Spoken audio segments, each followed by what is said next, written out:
Hi friends, இன்னைக்கு நம்ம பார்த்தவை கேட்டவை நிகழ்ச்சியில் நறுக்குன்னு ஒரு நியூஸ் பார்ப்போமா?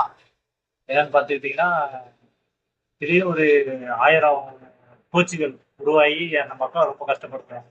எங்கன்னு பார்த்துக்கிட்டிங்கன்னா, நீலகிரி மாவட்டத்தில் கோத்தகிரி நகராட்சி உட்பட்ட இடம் அரவேணு, ஜக்கனாரை அரவேணு ஜக்கனாரை மற்றும் பழங்குடியினர் வசிக்கும் கிராமமான பனங்குடி கிராமத்தில் அரிய வகை பூச்சிகள் உருவாகி ஆயிரக்கணக்கில் உருவாகி மக்கள் ரொம்ப துன்புறுத்தி அவங்க உள்ள மக்கள்லாம் இப்ப அவங்க சொந்தக்காரங்க வீட்டுக்கு போய் தங்கியிருக்காங்க. ரொம்ப கஷ்டப்படுறாங்க.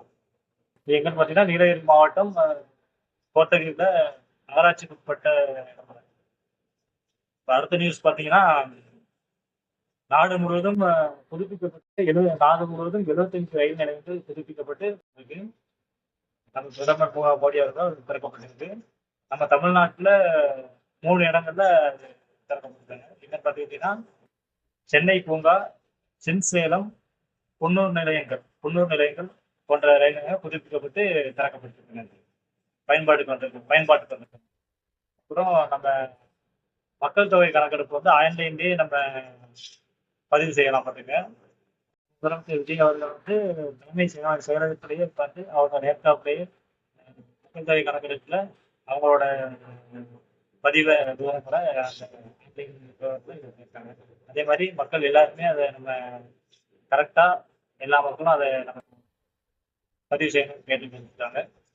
இது வந்து எதுக்காகனா, நம்ம எதிர்காலத்தோட மாநிலத்தின் எதிர்கால வளர்ச்சிக்கு மக்கள் தொகை கணக்கெடுப்பு ரொம்ப உதவும்ட்டு நம்ம ஆம்னி பஸ் டிரைவர்கள்னா அவங்க பஸ்ஸு அமௌண்ட்டை வந்து கவர்மெண்ட் பஸ்ஸு அமௌண்ட்டுக்கு ஆம்னி பஸ்ஸையும் கொடுக்குறோம், மக்களுக்கு பயனளிக்க உதவுறோம்ட்டு ஆம்னி பஸ் டிரைவர்கள்லாம் கொண்டு வந்திருக்காங்க.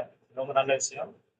முதல் தனியார் ராக்கெட்டான விக்ரம் 1 இன்று ஸ்ரீஹரிகோட்டாவிலிருந்து ஏவப்பட்டிருக்கு.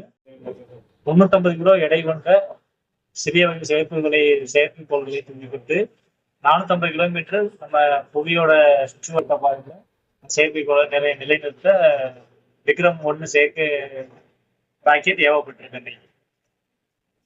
ஓகே, நாளைக்கு பார்ப்போமா?